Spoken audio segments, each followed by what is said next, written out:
ರಾಜ್ಯದಲ್ಲಿ ದಿನದಿಂದ ದಿನಕ್ಕೆ ಈ ಹಾರ್ಟ್ ಅಟ್ಯಾಕ್ ಪ್ರಕರಣಗಳ ಸಂಖ್ಯೆ ಏರಿಕೆ ಆಗ್ತಾ ಇದೆ. ಈ ಹಾರ್ಟ್ ಅಟ್ಯಾಕ್ ಪ್ರಕರಣಗಳ ಸಂಖ್ಯೆ ಏರಿಕೆ ಆಗ್ತಾ ಇರೋದ್ರಿಂದ ಜನರು ಕೂಡ ಪ್ಯಾನಿಕ್ ಮೂಡ್ಗೆ ಹೋಗ್ತಾ ಇದ್ದಾರೆ. ಇದರ ನಡುವೆ ರಾಜ್ಯ ಸರ್ಕಾರ ಒಂದು ತಜ್ಞರ ಸಮಿತಿಯನ್ನು ರಚನೆ ಮಾಡಿತ್ತು. ಹಾರ್ಟ್ ಅಟ್ಯಾಕ್ಗೆ ಕಾರಣ ಏನು ಕ್ರಮ ತಗೊಬೇಕು ಅನ್ನೋದರ ಬಗ್ಗೆ ವರದಿ ಕೊಡಿ ಅಂತ ಹೇಳಿತ್ತು.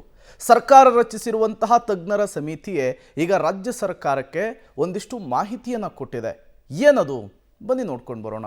ರಾಜ್ಯದಲ್ಲಿ ಹೆಚ್ಚಿದ ಹೃದಯಾಘಾತ ಆತಂಕ, ಸರ್ಕಾರಕ್ಕೆ ತಜ್ಞರ ತಂಡದಿಂದ ಮಹತ್ವದ ಕ್ರಮಕ್ಕೆ ಸೂಚನೆ. ಹಾರ್ಟ್ ಅಟ್ಯಾಕ್ ಕೇಸ್ಗಳಿಗೆ ರಿಜಿಸ್ಟರ್ ನಿರ್ವಹಣೆಗೆ ಸೂಚನೆ. ಇನ್ಮುಂದೆ ಹೃದಯಾಘಾತ ಆದವರ ಮಾಹಿತಿ ಸಂಗ್ರಹ ಕಡ್ಡಾಯ. ರಾಜ್ಯದಲ್ಲಿ ದಿನ ಕಳೆದಂತೆ ಹೃದಯಾಘಾತ ಪ್ರಕರಣಗಳ ಸಂಖ್ಯೆ ಹೆಚ್ಚಾಗುತ್ತಲೇ ಇದೆ. ಇದು ಒಂದು ಕಡೆ ಆತಂಕ ಭೀತಿಯನ್ನ ಹೆಚ್ಚಳ ಮಾಡ್ತಾ ಇದ್ರೆ, ಮತ್ತೊಂದೆಡೆ ಅನೇಕ ಪ್ರಶ್ನೆಗಳಿಗೂ ಕೂಡ ಕಾರಣವಾಗ್ತಾ ಇದೆ. ಇದು ಸರ್ಕಾರಕ್ಕೂ ಭಾರಿ ತಲೆನೋವಾಗಿ ಪರಿಣಮಿಸುತ್ತಿದೆ. ಇದರ ಮಧ್ಯೆ ಸರ್ಕಾರಕ್ಕೆ ರಾಜ್ಯದಲ್ಲಿ ಹೆಚ್ಚಾಗಿರೋ ಹೃದಯಾಘಾತ ಪ್ರಕರಣಗಳ ಸಂಬಂಧ ವರದಿ ಸಲ್ಲಿಕೆ ವೇಳೆ ತಜ್ಞರ ಸಮಿತಿ ಮಹತ್ವದ ಸಲಹೆಯನ್ನ ನೀಡಲು ಮುಂದಾಗಿದೆ. ಹೌದು, ರಾಜ್ಯದಲ್ಲಿ ಹೃದಯಾಘಾತ ಸಂಬಂಧ ಸಾವನ್ನಪ್ಪುತ್ತಿರುವ ಕೇಸ್ಗಳಲ್ಲಿ ಬಹುತೇಕ ಪ್ರಕರಣಗಳಿಗೆ ಕಾರಣ ಗೊತ್ತಿಲ್ಲ. ಇನ್ನೂ ಹಲವು ಸಾವುಗಳ ಬಗ್ಗೆ ಮಾಹಿತಿಯೇ ಇಲ್ಲ. ಇದು ತನಿಖೆಯ ಹಿನ್ನಡೆಗೂ ಕಾರಣವಾಗುತ್ತಿದೆ. ಹಲವರು ಆಸ್ಪತ್ರೆಗೆ ಹೋಗದೆ ಮನೆಯಲ್ಲೇ ಕೊನೆಯುಸಿರೆಳೆದ ಬಹುತೇಕರ ಮಾಹಿತಿ ಸ್ಪಷ್ಟವಾಗಿ ಸಿಗುತ್ತಿಲ್ಲ. ಇದು ತನಿಖೆಯ ಕ್ಲಿಯರ್ ರಿಸಲ್ಟ್ಗೂ ಸಮಸ್ಯೆಯಾಗಿ ಪರಿಣಮಿಸ್ತಾ ಇದೆ. ಇದೇ ಕಾರಣಕ್ಕೆ ಸರ್ಕಾರಕ್ಕೆ ಇನ್ಮುಂದೆ ಕಡ್ಡಾಯವಾಗಿ ಹೃದಯಾಘಾತಕ್ಕೆ ಒಳಗಾದವರ ಮಾಹಿತಿಗಾಗಿ ಸರ್ಕಾರದ ಮಟ್ಟದಲ್ಲಿ ರಿಜಿಸ್ಟರ್ ಒಂದನ್ನ ಮೇಂಟೈನ್ ಮಾಡಲು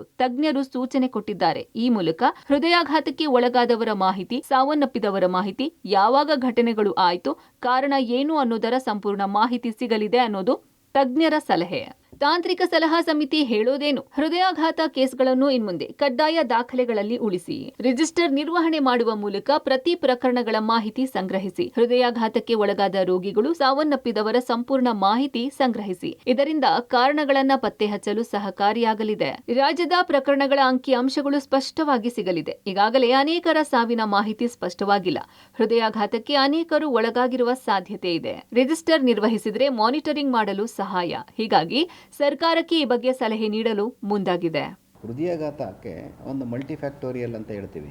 ಅಂದರೆ ಒಂದೇ ಕಾರಣ ಇರೋದಿಲ್ಲ. ಸ್ಮೋಕಿಂಗ್ ಅನ್ನೋದು ಕಾಮನೆಸ್ಟು, ಹೈಪರ್ ಟೆನ್ಷನ್ನು ಹಾಗೂ ಡಯಾಬಿಟಿಸ್, ಅದರ ಅರಿವೇನೇ ಇರೋದಿಲ್ಲ. ಅದನಂತರ ಒಬೆಸಿಟಿ ಹಾಗೂ ನಿಮ್ಮ ಫುಡ್ ಹ್ಯಾಬಿಟ್ಸಲ್ಲಿ ಕೆಲವು ಅನುವಂಶೀಯತೆ ಇರುತ್ತೆ, ಜೆನೆಟಿಕ್ ಫ್ಯಾಕ್ಟರ್ಸ್ ಇರುತ್ತೆ, ಬೇರೆ ಬೇರೆ ರಿಸ್ಕ್ ಫ್ಯಾಕ್ಟರ್ಸ್ ಸಹ ಇರುತ್ತೆ. 1ನೇ ತಾರೀಕಿಂದ ಹೇಳಿದ್ದಾರೆ, 10 ದಿನದಲ್ಲಿ ಅದರ ಬಗ್ಗೆ ರಿಪೋರ್ಟ್ ಸಬ್ಮಿಟ್ ಮಾಡಬೇಕಾಗಿದೆ. ಕ್ವಶ್ಚನೇರ್ ಪ್ರೋಫಾರ್ಮ ಕಳಿಸಿದ್ದೀವಿ.